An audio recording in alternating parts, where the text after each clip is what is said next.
mentions Hurricane Katrina, the first thing everybody thinks of is New Orleans. South got something to say, that's all I got to say.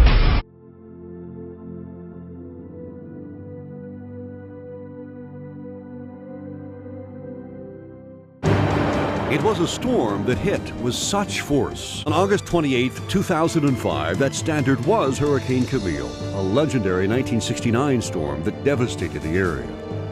One day later, the destruction from Camille would pale in comparison. Okay, y'all, so we're coming up on 20 years since Hurricane Katrina. My memory is not really the best. You can ask my family. They will ask me something and they always know that most likely my answer is going to be, I don't know, or I don't remember. But I kind of realized that trauma has a link to memory loss. My trauma is not necessarily linked to the Hurricane Katrina.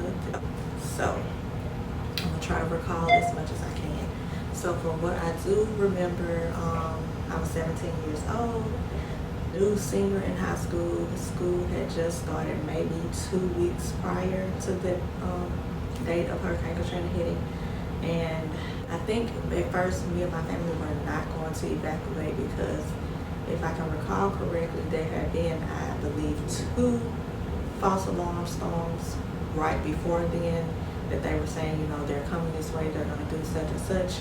But they ended up not really doing anything. So if you're not familiar, if you're not someone who lives in hurricane-prone areas, you know, hit or miss, they always, you know, whenever hurricanes come, you know, there are people who are going to leave, there are people who are going to take the risk, or some people may not even have the luxury to be able to afford to, you know, even evacuate. So that is the instance when you have people who don't evacuate at all.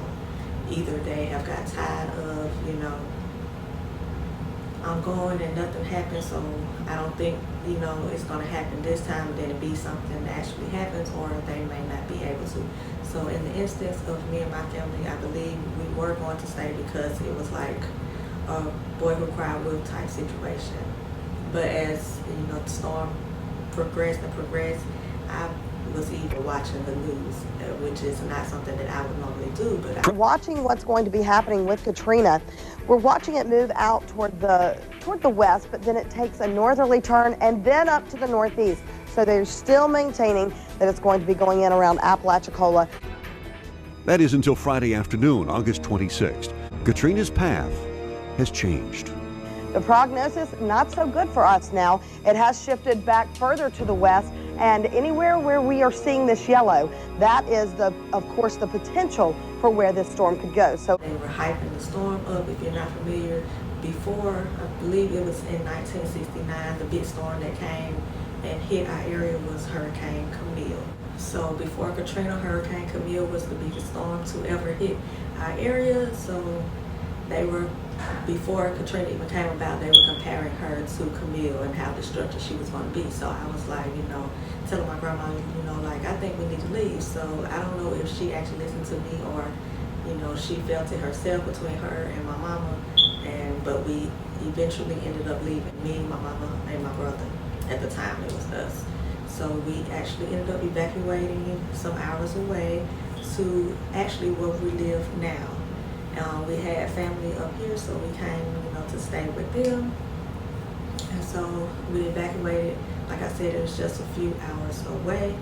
So we did kind of have still impact with form of, like, you know, rain, storms like that. And a lot of people in this city actually lost power. I remember everybody going to the mall, and it was so packed because everybody was there because a lot of people didn't have power. People was going there to, you know, charge up their phones or just get out, you know, to get some AC and some light just for the day. So that's what the days were like, you know, right after the storm. So eventually we did end up going back home to check on everything and see what, you know, the damage had done. Little did we know that would be our last time down there. So like I said, everything is really hazy to me. I don't remember everything, but I do remember when we went to check on the house.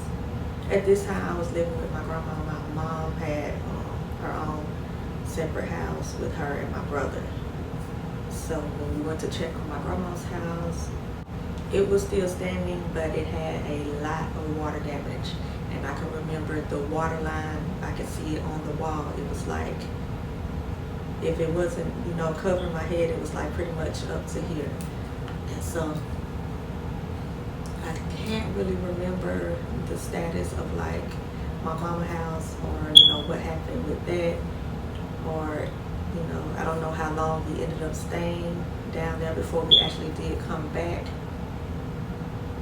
I don't remember. All I remember is the Red Cross trucks coming out to the different neighborhoods and checking on people, giving out the care packages and stuff. I know we had those, I believe they're called MREs, which are the like military meals. I remember those vividly. The taste of those I do not like, but they were handing those out and checking on people, handing out different care packages and stuff like that. We rode around just to see the different damage to our city.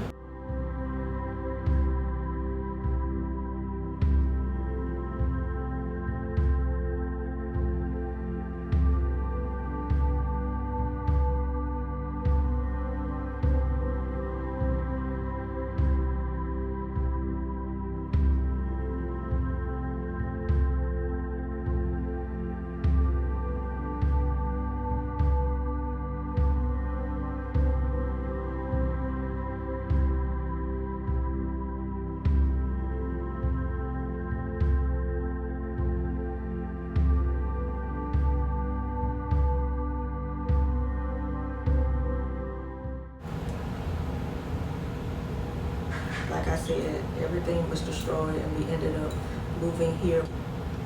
The thing about it that I really hate is, like, I have kids now, 3 kids, and I cannot take them and, show them, like, this is where I grew up, so they can see, like, and vividly, see a piece of me.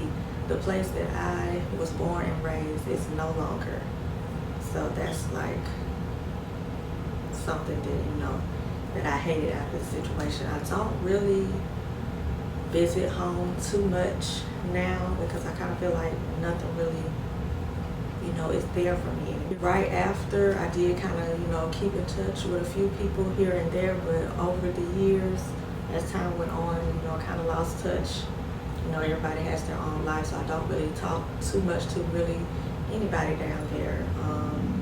Pretty much all of my family that were down there have since moved on to different places, so the times that I do visit down there is really sparingly.